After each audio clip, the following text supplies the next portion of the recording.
Thank you, everyone. Could everyone please stand if they'd like to for the reading of the Council Prayer and the Acknowledgement of Country, and I'll call upon Councillor Hollingsworth to read the Council Prayer. Thank you, Mayor. Almighty God, we humbly seek your blessing upon this Council. Direct and prosper its deliberations to the advancement of your glory and the true welfare of the people of the City of Boroondara. Amen. Thank you. And I'll now ask Councillor Franco to read the Acknowledgement of Country. I acknowledge the Wurundjeri Woi-wurrung people as the traditional owners and original custodians of this land, and pay my respects to their elders, past and present, and the elders from other communities who may be here today. Thank you, everyone. If you'd like to be seated.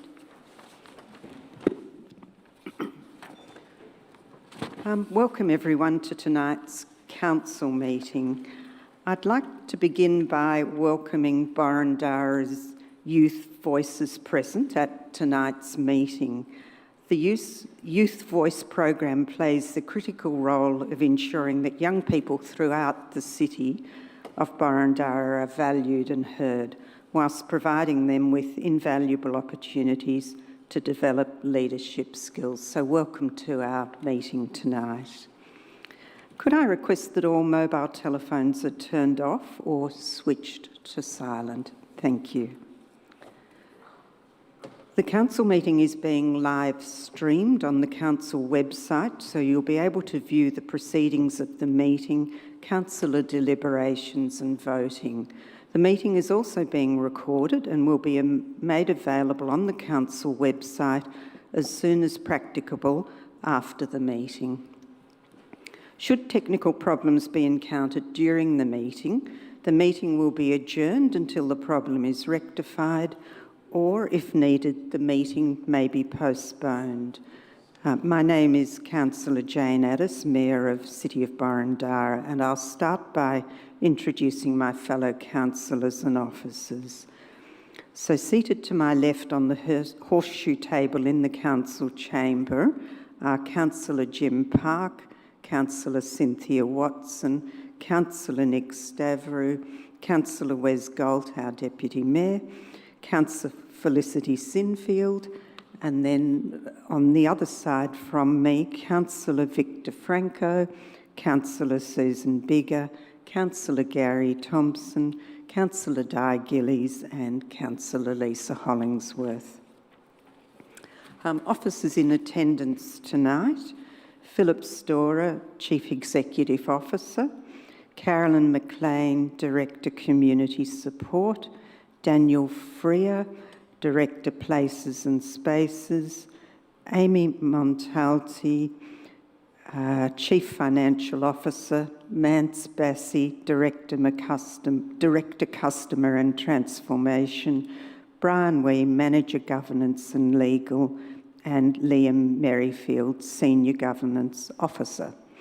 And there'll also be other officers in attendance this evening, and they'll be introduced as they present their reports. Our first item is apologies. Mr. Wee, are there any apologies for this evening? Through you, Madam Mayor, there are no apologies this evening. Thank you. Adoption and confirmation of the minutes of the council meeting held on 26 September and 17 October 2022. So I'm seeking a motion to adopt and confirm the minutes, and I can see Councillor Hollingsworth lights on.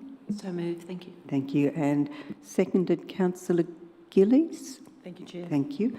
Is anyone opposed to that motion? And I presume you don't want to speak to it, so I'll put the motion. Those in favour? That's carried unanimously. Thank you. I'll declare it carried.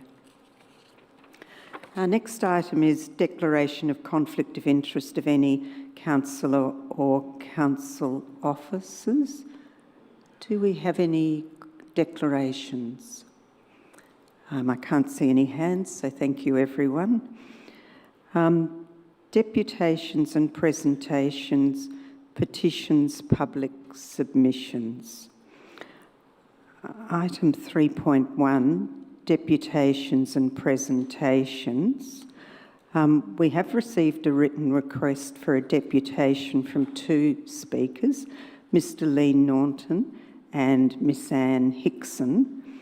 They wish to address Council on the installation of front-facing solar panels in heritage protected locations. Mr Norton and Miss Hickson, if you'd like to take a seat at the top of the horseshoe table, just in the front here. And if you could please note that in accordance with Council's governance rules, you have a maximum of 3 minutes each to make your deputation. At the 2.5 minute mark,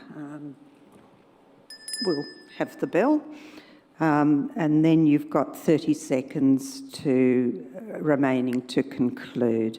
And then at the conclusion of your deputation, we may ask questions, but they must be only of clarification.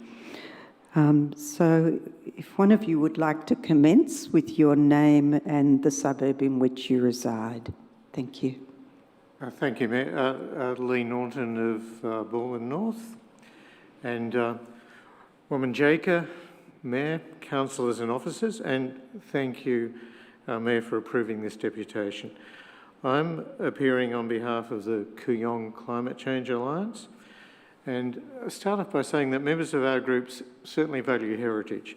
We're conservationists and we appreciate gardens and beauty, grace and age in built forms as we do in old-growth forests. We bring you this petition requesting you to reconsider your current position on the placement of street-facing solar panels in heritage protection zones. This issue has been live now for some months, as I think you probably know. We're fully aware that the current Victorian planning scheme does not encompass this measure. We're also aware that the Planning Minister is empowered to approve amendments to council planning provisions. We accept that there may be a perceived, even an actual conflict between heritage protection values and street-facing solar panels, and that community opinion may be divided on this issue. We are also fully aware, however, of the urgent need to transition to clean energy and Council's commitment to this for and on behalf of the Burundara community. We have only this decade left to act, as Council's climate emergency declaration underlines. Home electrification and transition to electric vehicles are an increasingly important priority for governments and individuals and require solar panels on the home. We're also fully aware of the additional cost burden that property owners in heritage protection zones must already bear, and of the effect of that burden on their ability to sell their homes. We're confident that Council has no wish to add to that burden. However, with high energy prices likely to continue, this rule may increasingly do just that. Although Council's responses to individuals have indicated some possible flexibility, we have not seen any approvals. It seems now well understood that applications will not be approved, so they are unlikely to be made. Our request tonight is simple. We ask that Council seek the community's views. If the community is not ready to support a change, so be it. But if the community does support a change, Council may consider applying for a variation to the planning scheme, perhaps only to allow more flexibility, as in one other council, in which such placement is permitted where there is deemed to be no reasonable alternative. Thank you, councillors, for your attention. Thank you very much, Mr Norton. Now we might hear from Ms Hickson and then if people have questions. So if you'd like to start with your name and your suburb, please. I'd just like to say that my name is actually Mrs Anne Nixon. With an Nixon, N, I am not sorry. Hickson, that's fine. And I'm in Moore Street, Hawthorn, and I'm an affected resident by this ruling. So a proposed solar design of our heritage overlay property was sent to Council in August. It consists Sorry to interrupt. Could you just drag that microphone closer to you, please? Oh, Okay. But physically, like, bring it forward. Oh, Yeah, how's that? that's Is that better? Thanks, yeah. Do you want me to start again? Yeah, maybe do. Thank Okay. you. So a proposed solar design for our heritage overlay property was sent to Council in August. It consists of 14 panels, which allows an adequate 5.5 kilowatt system. Council has rejected 7 panels, the remaining 7 being south and east facing and getting the most shade. This results in a completely inadequate system. All other possibilities have been investigated by no fewer than 5 solar experts. Meantime, across the road from us in Moore Street, Council has allowed the completely inappropriate development of a heritage overlay property. What was an extensive and beautiful back garden is replaced by a 3-storey, fence-to-fence, 5-car underground garage, concrete addition. Grass, trees, shrubs are all gone, replaced by concrete. Drainage, heating, air conditioning will have to be addressed. This type of development is going on throughout Boroondara. The impact on the environment, both natural and social, is enormous. Now, that development is allowed on the basis of it not being seen from the street. And I defy you to talk to neighbours to get a rather different view of that. Our application is rejected on the basis of panels being visible from the street. Both these properties have a heritage overlay. Ours is the lesser grading of contributory. The other is the highest grading of significant. We have a climate crisis recognised by Council and felt by everyone all around us right now. How does Council justify allowing such negative impact regarding a significant heritage overlay property while rejecting a meaningful contribution to the climate emergency with the use of a few solar panels sitting on a roof? I'm sorry, but the hypocrisy is profound. I believe it's time that Boroondara Council, like many other councils, changed the ruling around the use of solar panels on heritage overlay properties. Was that my 2.5 minutes? Yes. The final thing, the last federal election showed how deeply our community care about climate and integrity. Thank you. Thank you. Perfect timing. Thank you. Councillors, are there any questions? Councillor Franco? Would you care to comment on how Council might go about amending the policies? It's clarification, not for further information. Okay, what if I finish the question and then you decide whether it's going to be allowed? Well, it wouldn't be based on what I heard so far, so maybe ask a question of clarification. Would you like us to undertake public consultation in relation to the... Don't think that qualifies either. I suspect no question I'll ask will be permitted, Chair. I'll leave it there. Thank you. Thank you. Any other questions of clarification from councillors? Councillor Park. Ms Nixon, you mentioned approval. I don't think I heard the address. Do you have the address of that property to which you referred? I do. Could you share that with us, please? It's number 10 Moore Street, Hawthorn. Number 10 Moore Street, Hawthorn. Thank you. Thank you. So I don't see any other lights on, so thank you very much, Mr Norton and Ms Nixon. Thank you for coming along. Thank you. Thank you. And you could return to your seat now. So councillors, the next item is petitions. Mr Wee. Through you, Madam Mayor, there are 2 petitions this evening. One relates to objection to building renewal works at the Rowan Street Kindergarten, and the second relates to street-facing solar panels in heritage zones. Thank you. So, councillors, is anyone prepared to move a motion to receive and note the petitions as printed in our business papers? Councillor Thompson? I'm happy for that to be received and noted, Madam Mayor. Thank you. And seconder, Councillor Gillies' light was on. Thank you. So, councillors, is anyone opposed to that motion? Thank you. Councillor Thompson, do you wish to speak to your motion?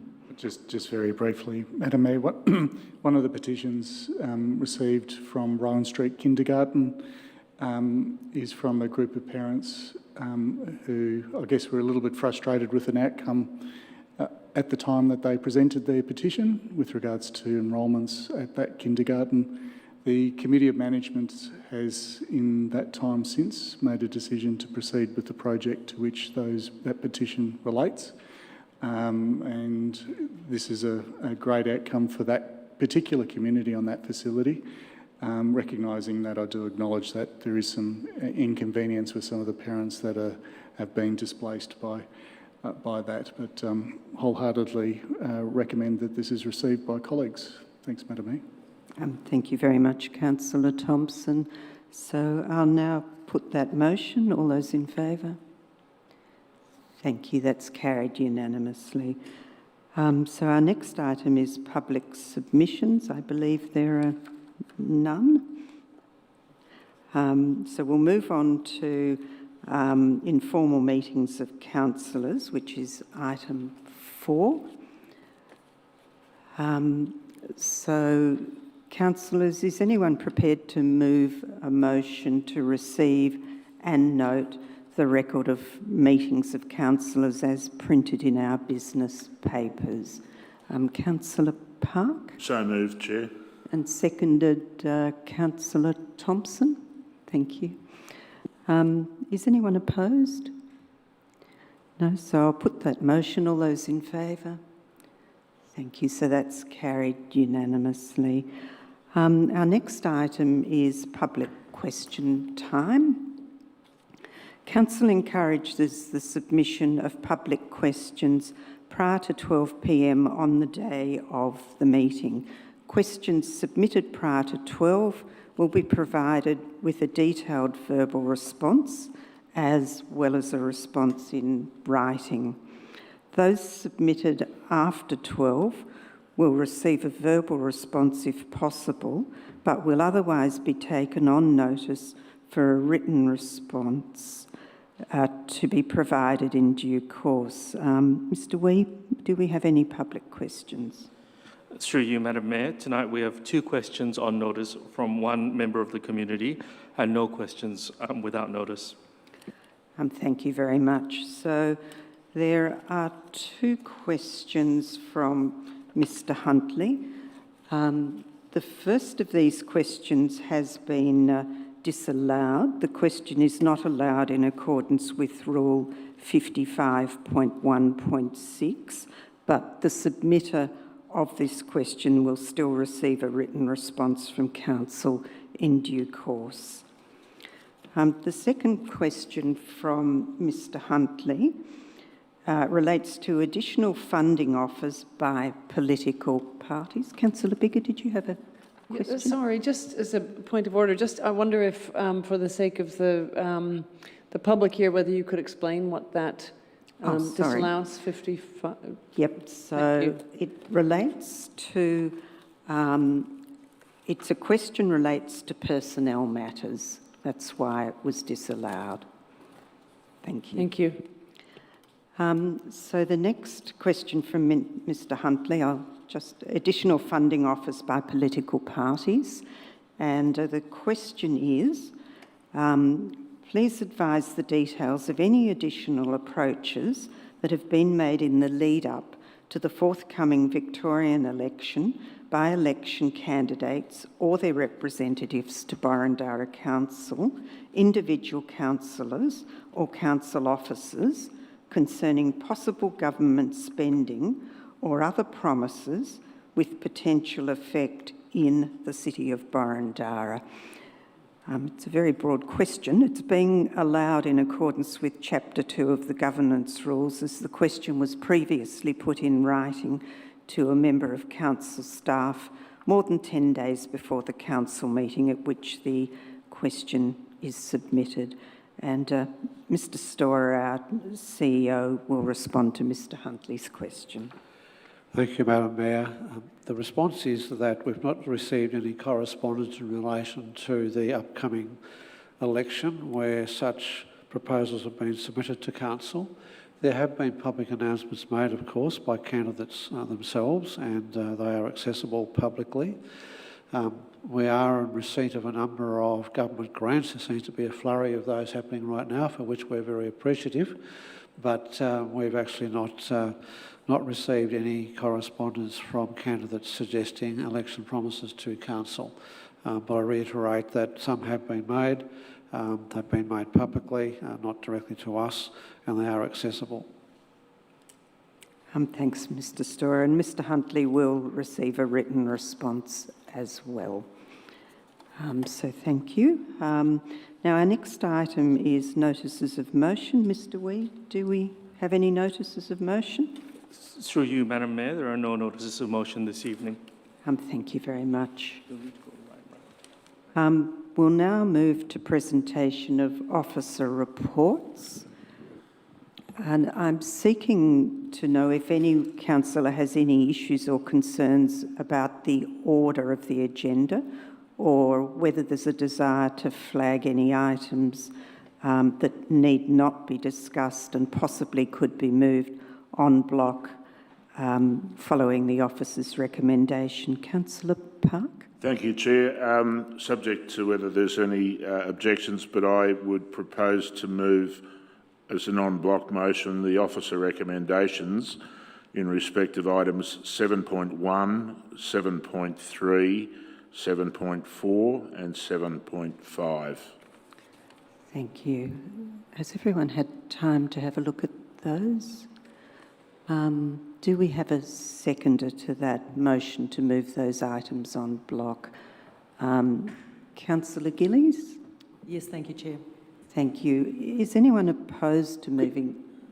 Madam Chair, could you repeat the numbers? Sorry, I'd like to...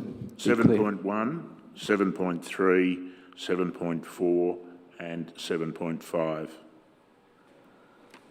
Okay. So is anyone opposed to the motion to move those on block? Thank you. So I'll return to Councillor Park. Did you wish to... Thank you, Chair. Just to say briefly that the moving of on block motion is done where the councillors have all read the reports prepared by officers and are in agreement with the recommendations, and thank you to the officers involved in preparation of those reports. Thank you, Councillor Park. So I'll now put that motion to move those 4 items on block. All those in favour? Those against? So that's carried unanimously. Thank you. So our first item is going to be 7.2, which is the annual report, and that's going to be introduced by Mance Bassi, Director Customer and Transformation. Thank you, and through you, Madam Mayor. This report is presented for Council to endorse the annual report for the 2021-22 financial year. The annual report has been prepared in accordance with Section 98 of the Local Government Act 2020 and provides detail on Council's financial and non-financial performance against the themes, strategic objectives and performance measures from the Boroondara Community Plan and against the annual budget. The report has been prepared from information provided by managers and key staff across the organisation and fairly represents Council's operations, financial position and Council's performance in respect of the 2021-22 financial year, and the information presented meets all legislative requirements.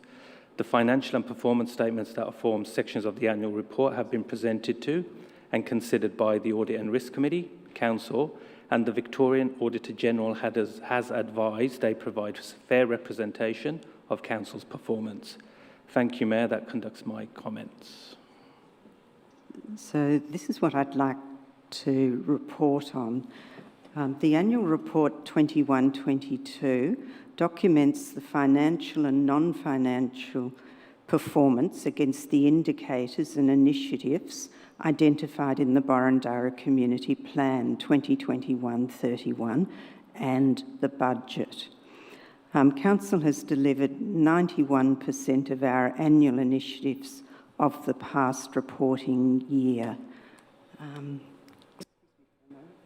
This isn't actually it. This is a summary.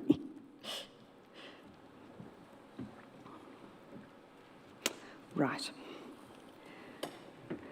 So the annual report outlines the key achievements and progress made towards the themes and objectives you told us are important to you through the development of the Borondara Community Plan.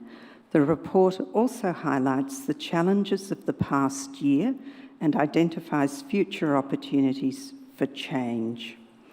Council was not exempt from the difficulties associated with COVID-19. These were faced by all of us in Borondara. We have all been impacted. It is in times of adversity that we demonstrate our true strengths. Through COVID-19 recovery and with the recent challenges presented by the rising costs of living, Borondara has shown its ability to face challenges and grow stronger and more vibrant. This is a testament to the Borondara community. Our residents, ratepayers, local traders, community groups and volunteers have found shared goals and have supported each other. I would like to take the opportunity this evening to mention some of the things Council has achieved together with the Borondara community. Over the past year, a total of $27.22 million was invested in infrastructure projects across the municipality. This includes major projects such as the redevelopment of the Canterbury Community Precinct. This project is on track for completion by mid-2023 and will provide early years services and a range of programs for members of the local community of all ages. We are also pleased to open the new Alamein Neighbourhood and Learning Centre, and that occurred in June 2022, and it provides a state-of-the-art facility and space for new workshops and learning opportunities. Our commitment to health and wellbeing, active ageing and recreation services is ongoing. For example, over the past year, Council invested $8.8 million on library services, $8.1 million on family and youth services. As COVID-19 restrictions eased, Council focused on supporting local businesses to serve more customers in a safe way, and this included the extension of outdoor parklets, which have supported our local economy in their recovery. A particular highlight from the past year was the endorsement of the new reconciliation strategy in March 2022. This strategy was formulated in close collaboration and consultation with local Aboriginal and Torres Strait Islander peoples and is a significant milestone in our journey to reconciliation in Borondara. Our annual report outlines our commitment to environmental sustainability. In September 2021, Council endorsed our Climate Action Plan and at the same time declared a climate emergency. Council will continue to deliver a range of environmental initiatives which will further minimise our impact on the environment and create a healthy, more sustainable future for our city. We are transforming Borondara to improve our community's experience when you interact with Council. Our Transforming Borondara program is focused on delivering tangible improvements for our community, made possible by an uplift in internal technology and process improvements. As councillors, it is our role as decision makers to keep the long-term interests of our community at the forefront.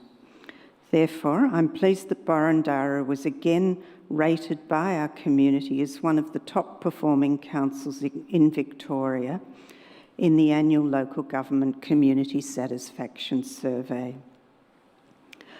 I'd like to thank my fellow councillors for all their hard work and collaboration to make this possible.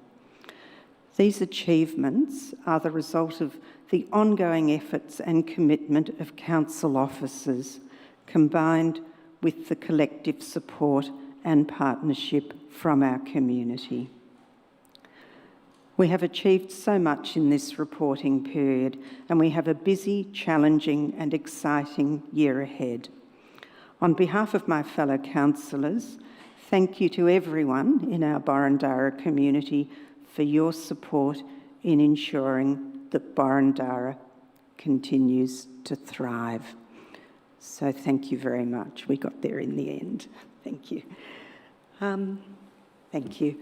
So, councillors, are there any questions for officers? I can't see anyone. So, councillors, I think there was talk about altering the motion on the screen slightly. Maybe we'll just alter that and then see if somebody's prepared to move it.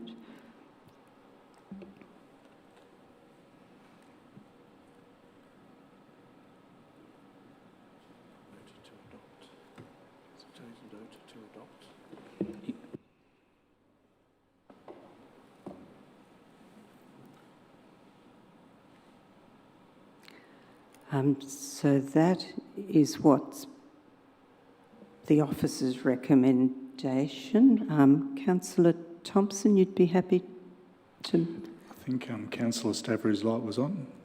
Okay. Yours is on the screen first, but let's hand it over to Councillor Stavrew. I would like to move the officer's recommendation, Madam Mayor, as seen on the screen. Thank you very much, Councillor Stavrew. And Councillor Thompson, you'll second? Happy to second, thank you. Thank you. So is anyone opposed to that motion? Thank you. So I'll hand back to Councillor Stavrew as the mover. Thank you, Madam Mayor. I don't have a lot to add. I totally concur and echo the words that you've said, only to say that I would like to express my thank you to the officers from the CEO down for being able to navigate the environment that they have, which wasn't easy, in the way that they did to put us in the position that they have now. Thank you for that. Thank you, Councillor Stavrew, and I'll certainly echo the support we've received from our officers. Thank you. So I'll now put that motion. Those in favour? Thank you. Those against? So that's carried unanimously. Thank you, councillors, and thank you, Mr. Bassey. So our next item is 7.5. 7.6, is it? Yep, okie doke. So it's 7.6, which is amendment of Councillor Code of Conduct, and Mr. Wee, I believe, Manager of Governance and Legal, will be presenting this for us. Thank you, Madam Mayor, and through you. As councillors are aware, the City of Boroondara has a Councillor Code of Conduct, which was adopted by Council in February 2021. Clause 6.8 of that Councillor Code of Conduct deals with councillors that stand for federal or state parliament. Critically, once a councillor is nominated as a candidate, Clause 6.8 requires them to apply for a leave of absence from council from the date of their nomination as a candidate to the close of voting of the election, and not attend meetings of council whilst on this leave of absence. These requirements constrain councillors that are standing for Parliament from fully representing their wards and performing their duties under the Local Government Act. This includes sitting on critical delegated committees and other advisory committees. These requirements came about from Municipal Association of Victoria, MAV, guidelines that were issued in 2016. MAV guidelines are not enforceable. They are advisory and no council is compelled to adopt them. The two obligations I highlighted do not align with the Local Government Act for three reasons. Firstly, the Local Government Act does not impose these requirements. The Local Government Act does not require councillors to take a leave of absence or to miss meetings of council. Secondly, the Local Government Act does not relieve councillors of their duties when they are standing for Parliament. During this time, councillors continue to be paid their allowance and can seek access to council material legally. Thirdly, these requirements cannot be enforced under the Local Government Act. They are not standards of conduct under the Local Government Act and local government regulations that allow enforcement under that Act. The Local Government Act already has enforceable sections that deal with the issue that this is trying to solve. While these requirements appear to be directed to misuse of position or misuse of information or conflicts of interest during election time, the Local Government Act already has enforceable provisions that do this. Section 123 of the Local Government Act prevents a councillor from misusing their position as a councillor to directly or indirectly benefit themselves or others.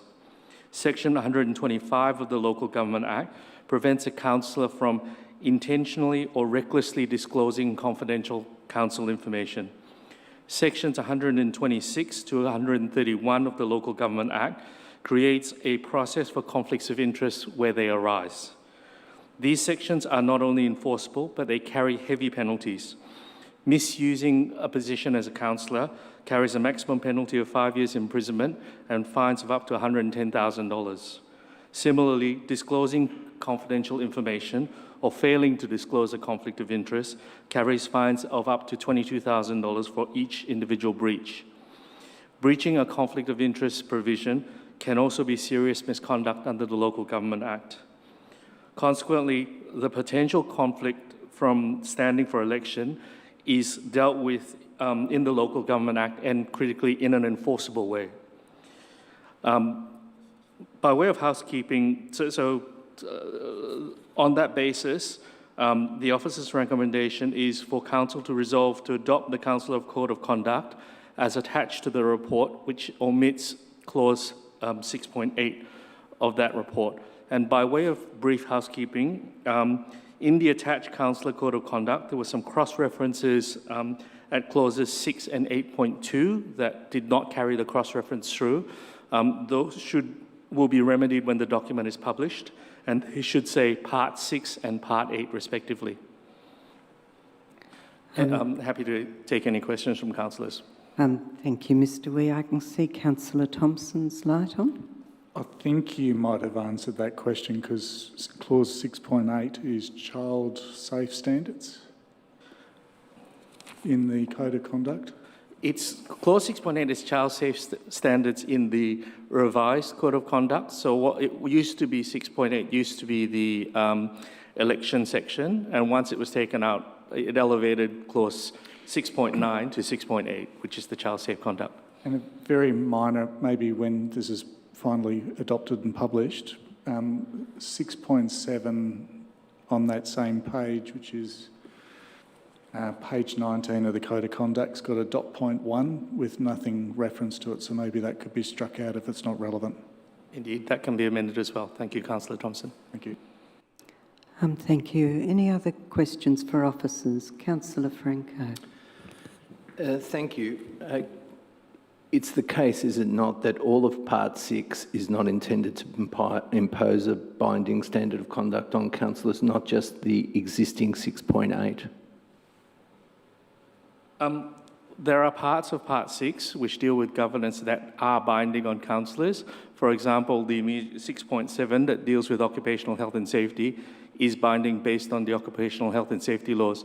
Similarly, gifts and benefits deal with a standard of conduct that is prescribed over councillors, so it gives more flesh to the enforceable standard of conduct that's in the regulations that deals with gifts and benefits. So the introductory clause to Part 6 that says this is not intended, this whole part is not intended to impose a binding standard of conduct on councillors is not correct. And is that the case? And if so, why not further changes being recommended? Pardon me, that was the starting paragraph of clause 6, did you say? Part 6. Thank you.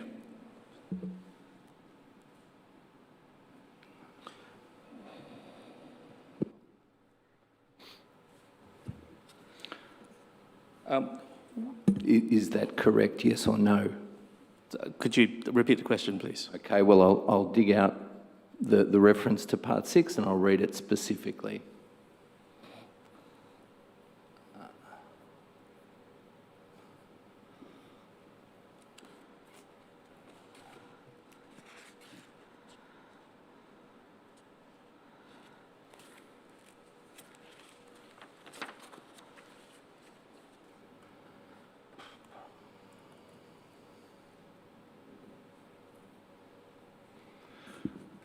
Okay. The question, is this section of the opening segment of Part 6 of the Councillor Code of Conduct correct? Good governance. Nothing in this part of the code is intended to impose a binding standard of conduct on councillors. These matters are expressed as operating in addition to the standards of conduct.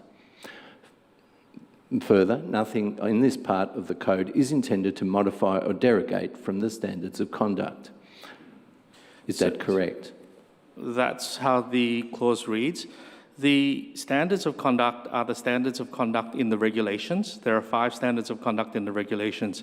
True it is that some of these items deal with matters outside of the standards of conduct, as I gave the example earlier, the Occupational Health and Safety Act.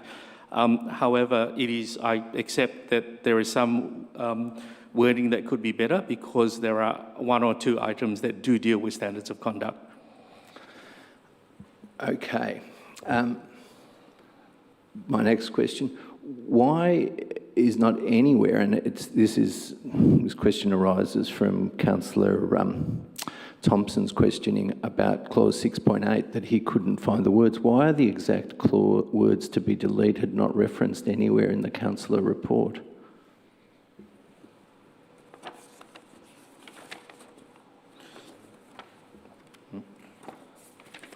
No, it's not. At the very end. Aren't they crossed out? Okay.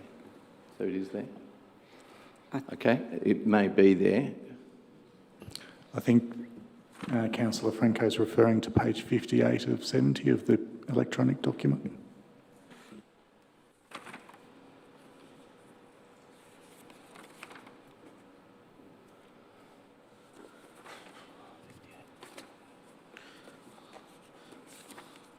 There are 2 versions of the Councillor Code of Conduct. The second version shows the changes to the Code of Conduct. So the words are repeated in their entirety in that second version.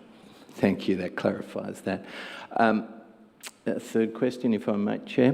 Why is no public consultation why has no public consultation been undertaken, and why is none proposed? And I'll add further, in relation to that, and given that it's not proposed, how is that consistent with the Boroondara public transparency policy, or at least the spirit of that policy? And clause 1 of that policy states, Council will ensure, I quote from our public transparency policy, Council will ensure that the decision-making processes that it adopts are transparent and open to the community so that the community is provided with an opportunity for meaningful engagement with Council and its decision-making processes. I've got our CEO and Mr Wee prepared to answer. We'll turn to the CEO. Thank you, Madam Mayor. I guess I'd just make 2 observations about this. One is that the code, of course, relates to the way in which councillors themselves expect each other to behave as councillors, which is very much a matter for each of you. The second thing is that What's being proposed here is to actually align the code with the Local Government Act. And I guess I would be suggesting to you that where you are attempting to align a local provision, such as the Code of Conduct, with a piece of state legislation, that's not a matter which requires consultation, that's a matter which requires your attention and commitment, given that you would want your local provisions to be in accord with the Act. Thank you. Is that Some further questions? No, I have a few more questions. Are you aware, you mentioned that the MAV best practice guidelines in terms of clauses for councillors standing in state and federal elections was issued some years ago, but are you aware that they were reissued in 2021, just prior to the federal election, and they reiterated that these are the best practice provisions that they consider that all councils should be adopting as a minimum? Through you, Madam Mayor, we are aware. However, making a statement which is not correct in the first place and repeating it many times afterwards doesn't make it any more correct. And the reality is that the MAV has no legal basis for its guidelines and they ought to change them. And to the degree that those guidelines in any way endorsed or supported by the Local Government Inspectorate, the Inspectorate should also recognise that there is no legal basis for the position they've stated. Thank you. Question? Yes. Why bring forward these changes and recommendations now on the eve of the state election? Through Madam Mayor, the circumstance is that you requested officers to provide some clarity as to what the requirements are for candidates who are standing for election. And the word "you" might be a collective "you" rather than... No, I'm talking about you as collective, I'm talking about the Mayor. So the Mayor, in fact, requested some advice so that she could ensure all councillors were able to comply with their obligations from a good governance perspective. When that advice was provided, it became apparent that the Code of Conduct provisions did not in fact align with the Local Government Act. As a consequence of that, the matter was brought forward because clearly the interpretation, which has no legal force, would impact on councillors. So the intent has been to ensure that councillors are treated fairly and in accordance with good governance, and therefore the report is being brought forward to enable that matter to be addressed.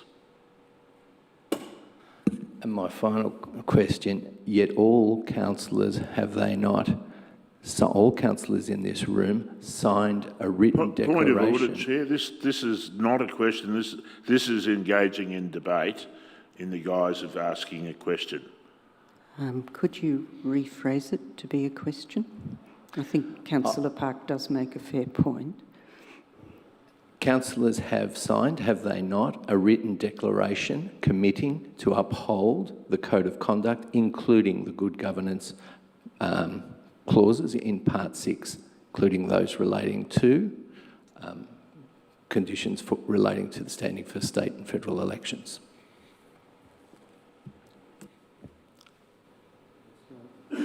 Madam Mayor, councillors have signed such a declaration which will apply to any code of conduct as it stands at the day at which the provision is tested.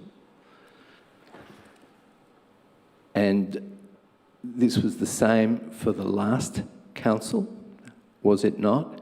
And these clauses have been in the Code of Conduct since 2016, have they not? Our Code of Conduct. That would be correct. Thank you.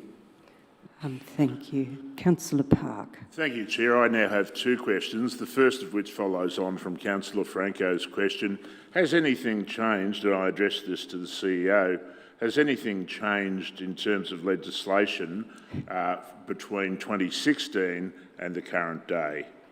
Thank you, Councillor Park. The first thing is that, of course, we have a new Local Government Act. There is a new Act in force, And the second observation to make is that in making that change, the government did not change the expectations in relation to the standing of councillor candidates. Thank you. My second question relates to our ability to make a minor amendment to both the index reference to and the heading in respect of 2.7. We'll just let them get to the spot. No, maybe I've drifted. There is a mistake about, yet again, in the spelling of principle. That might be in the Code of Conduct rather than... No, I think it's in the Code of Conduct, isn't it? 2.7, the word principle. Yet the word principle should be removed? No, it should be spelt correctly. I see. Yep, principle. Can we incorporate that as part of these changes? Yes, Councillor Park, we will. Thank you. And on that basis, I'll foreshadow a motion as well, Chair. Thank you very much.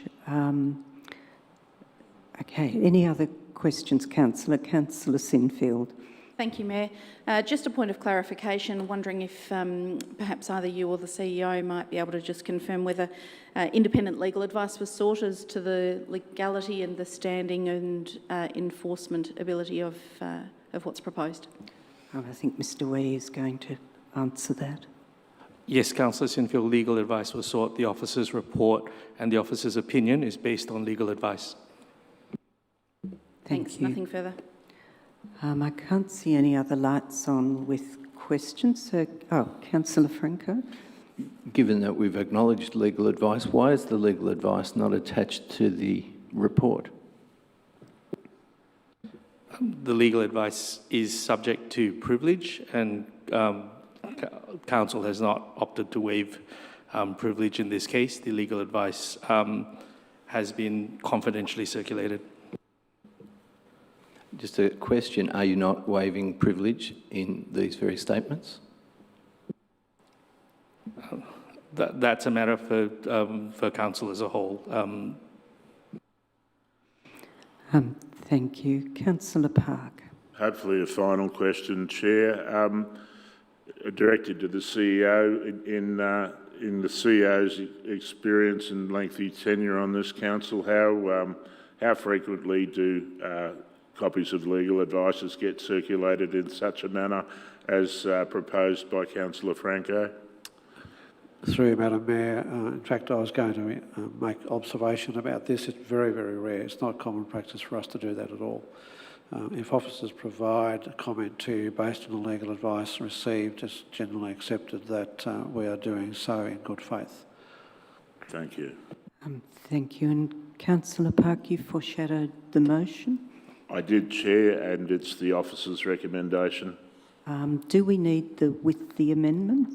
I think it can be incorporated. Yes, just as it is. You're happy to move what's up on the screen. Thank you, Councillor Park. And Councillor Sinfield, you're seconding? I'm happy to second that. Thank you. Thank you. For the benefit of the mover and the seconder, is anyone opposed? Councillor Franco, thank you. So we'll return to the mover, Councillor Park.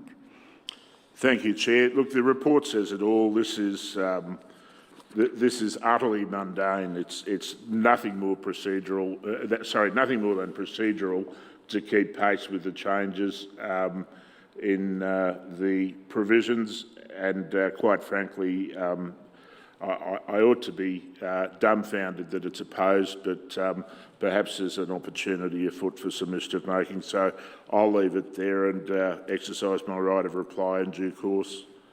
Thank you, Councillor Park. Councillor Sinfield, did you wish to speak now? I will just briefly and limit my remarks to the fact that the Code of Conduct is an exceptionally important document for us. And I'm delighted to second this and would encourage my councillor colleagues to put their support behind it, because after all it is our duty to do our very best to represent our community. Thank you. Thank you. Councillor Franco. Thank you. I urge all my colleagues to vote against this motion. If it passes, Boroondara Council will be taking a significant backward step on integrity and good governance.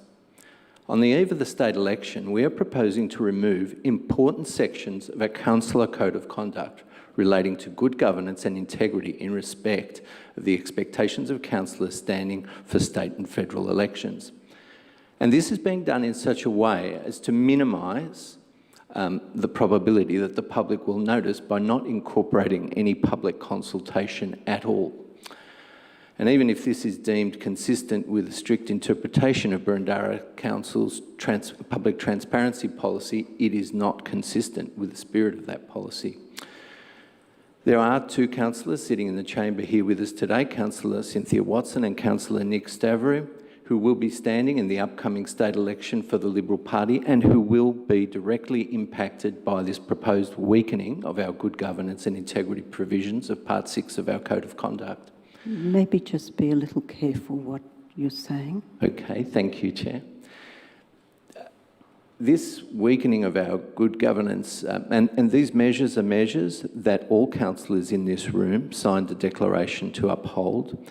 These measures have been in the Boroondara Council Code of Conduct since 2016.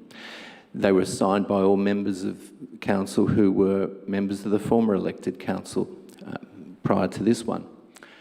And when we received advice from council officers in relation to the current council code of conduct, it was made clear that these good governance measures were going above and beyond the requirements of the Act. It was very clear. And it was also based on the strong recommendation of the MAV that sees these, that states in their documentation that all councils should include these as a minimum in their codes of conduct. I think the weakening of our good governance and integrity measures damages Boroondara Council's credibility and the Liberal Party's credibility. It's yet another example of the type of behaviour that has led to the recent Teal and Labor electoral successes. I think this is getting a bit out of hand. I think it's accurate. We are meant to be debating our code of conduct. And this relates to the very provisions that were being proposed to be removed. I suspect the real reason behind these changes are so that the councillors sitting in this room can have an influence in relation to the upcoming elections for mayor, deputy mayor and other key posts, I think that's going a bit far. Could you please wrap it up? And we are heading up for 3 minutes. Thank you. Well, look, I urge all councillors to vote against this. I also, in particular, encourage our one Greens Party councillor, Councillor Wes Galt, to stand up for the principles of integrity that his party stands for and not for other... Chair, point of order. This part of the speech, apart from being disgraceful, is clearly designed to embarrass a councillor. You're quite right. And other councillors who've been named. It's clearly a breach, and quite frankly, it's gobsmacking when that same councillor is talking about integrity. Thank you, Councillor Park. So the 3 minutes is up. I'll end with saying it's extraordinary that the key people impacted by this policy, and the issues being at the heart of it, are not being declared. That's enough, Thank you. Councillor Franco. Thank you. Councillor Park, I can't see any other lights on, so you were the mover. Would you like to wrap up the debate? Yes, thank you, Chair. Well, we heard a speech promoting the Teals there, and perhaps that's at the very nub of this, and perhaps those who sit around the table who are Teals in the closet might want to come out. Look, quite frankly, I don't know who's running for State Parliament. Whilst two people sitting around this table have declared their hand, nominations haven't closed, and the closet Teals might want to come out and nominate as well. So who knows what effect this will or won't have. But the simple fact is we've got clear professional legal advice, we've got clear professional officer advice, and it all leads to this recommendation. It's not rocket science. But as I suspected when I moved the motion, the opportunity presented itself for a bit of mischief making, a bit of political point scoring, and hey, voila, you know, we end up with this sort of rubbish. This is the most mundane motion we've ever moved, yet some around the table seek to make it controversial. It's not going to benefit anybody. It's simply procedural. And the simple fact is that one of the councillors who's the newest addition to the table here wants to lecture us about what happened in 2016. Well, some of us were there in 2016, and we well know that the world's moved on, the legislation's moved on, the provisions have moved on, and we're simply aligning ourselves with that. When this present council adopted the Code of Conduct, the simple matter is that we didn't turn our minds to this provision. That's what happened. We simply did not turn our minds to it. Having turned our minds to it, following that professional advice, there's one obvious course of action, and that is the one that's been moved tonight. So I urge councillors that want to actually practice good governance rather than simply bellow on about it to support the motion. Thank you, Councillor Park. So I'll now put the motion up on the screen. Those in favour? Thank you. Those against? Thank you. So that motion... I call a division. Thank you. So I'll now put the motion up on the screen. Those in favour? Councillor Park, Councillor Watson, Councillor Stavrou, Councillor Gold, Councillor Sinfield, Councillor Hollingsworth, Councillor Gillies, Councillor Thompson and Councillor Addis, and those against, Councillor Bigger and Councillor Franco. Thank you. So I'll declare that motion carried. Thank you, councillors. So our next item is 7.7, Recommendations of Audit and Risk Committee meeting, and that's going to be introduced by Brian Wee, Manager Governance and Legal. Thank you, Mr. Wee. Thank you, and through you, Madam Mayor. This report presents to Council the recommendations of the most recent Audit and Risk Committee meeting, which was held on 8 September 2022. The report presents the findings and recommendations of that committee to Council, and the reports that were considered by the Audit and Risk Committee are set out in the report. The Office's recommendation is to adopt the resolutions recommended to Council in Attachment 1, which reflects the findings of or the resolutions of the Audit and Risk Committee. Happy to take any questions. Thank you, Mr. Wee. Any questions for Mr. Wee? No. Is somebody happy to move a motion? Councillor Stavrou? Happy to move the officer's recommendation, Madam Mayor. Thank you. And seconded, Councillor Watson? Yes, thank you, Madam Mayor. Thank you. For the benefit of the mover and the seconder, is anyone opposed to that motion? Thank you. So I'll return to Councillor Stavrou to speak to the motion. Madam Mayor, I don't intend to speak to the motion. The motion speaks for itself, as does the report. Thank you. Thank you very much. So, Councillor Watson, you wanted to say a word? Just to thank the officers for all their support, and also for the good work done by that committee, and in particular the chair. Mr. Watson has done an outstanding job stepping in as the new chair of the Audit and Risk Committee, and I'd just like that noted. Thank you very much. Thank you, councillors. So I'll now, back to the mover. Did you want to say anything more? No, thank you. I'll now put that motion. Those in favour? Thank you. Those against? So that's carried unanimously. Thank you, councillors. Our next item is 7.8, Review of Instrument of Delegation Council to Council Staff. And this item is going to be introduced by Liam Merrifield, Senior Governance Officer. Thank you, Mr. Merrifield. Thank you, and through you, Madam Mayor. Councillors, before you tonight is the revised Instrument of Delegation to Council Staff. The instrument of delegation has been revised to take into account legislative, policy and organisational changes since the previous instruments were adopted. The revised instrument of delegation to members of Council is based upon the previous instrument considered by Council on the 28th of February 2022. The instrument has been amended as part of a comprehensive update to Council's instruments of delegation in response to legislative changes. The instrument has also been revised to align with title changes and new appointments in the Planning and Placemaking Department, formerly known as the Strategic and Statutory Planning Department. It is the Office's opinion that these revisions do not constitute a material change to the level of delegations, but instead ensure that there is a continuity of delegated powers. I commend the Office's recommendation to you. Thank you. And I'll take any questions. Thank you, Mr. Merrifield. Any questions, councillors? No, so I'm seeking a motion. Is somebody happy to move a motion? Councillor Hollingsworth? Thank you, Madam Mayor. The Officer's recommendation. As circulated, thank you. Thank you. And Councillor Park, you're happy to second? Thank you. So for the benefit of the mover and the seconder, is anyone opposed to that motion? Councillor Biggie, your light's on. Is it just still on? Thank you. Thank you. So I'll go to Councillor Hollingsworth to speak to her motion. Thank you, Madam Mayor. I'm delighted to support this motion as circulated, all 213 pages of the report.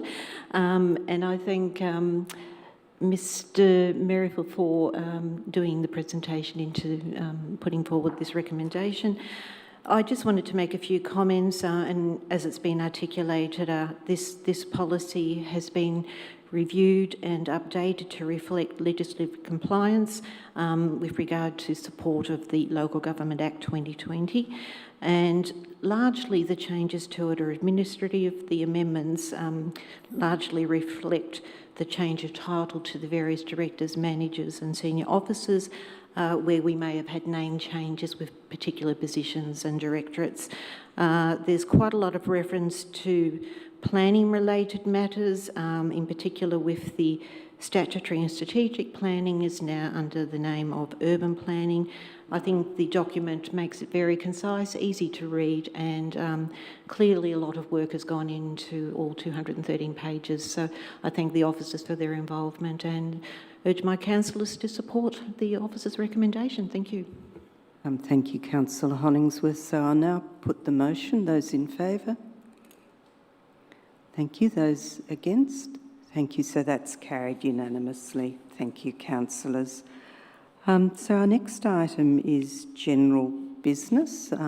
Councillors, are there any items of general business? Thank you. No? Yes, Councillor Franco? Yes, I'd like to congratulate, in relation to Camberwell Green, I'd like to congratulate the state government for taking the necessary steps to make Camberwell Green a reality. The former parkland in the heart of our Camberwell Civic Centre. Madam Mayor, Camberwell Green VSBA, I've got a conflict of interest. Thank you. So would you like to leave briefly? I think that might be wise. Just in case a motion's put, Madam Mayor. There will be no motion. Can't be put. It will be a very short statement. Okay. And we'll get Councillor Thompson back in a moment.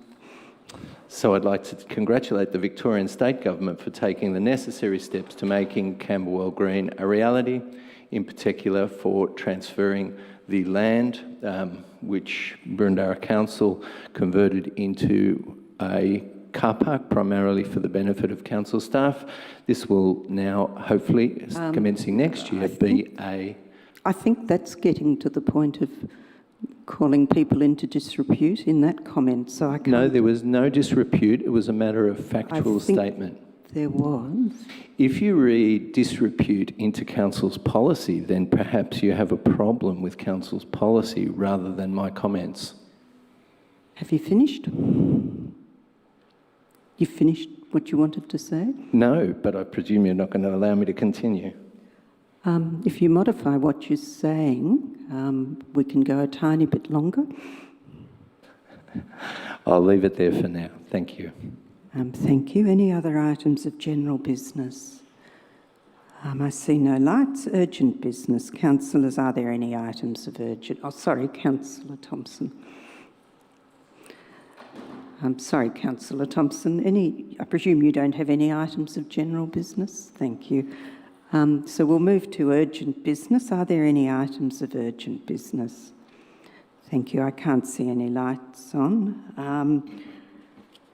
So we've come to the end of our agenda for this evening. Before I close the meeting, I want to thank all of you who have joined us this evening and wish you and your family good health. And I declare the council meeting closed. So goodbye for now. Thank you.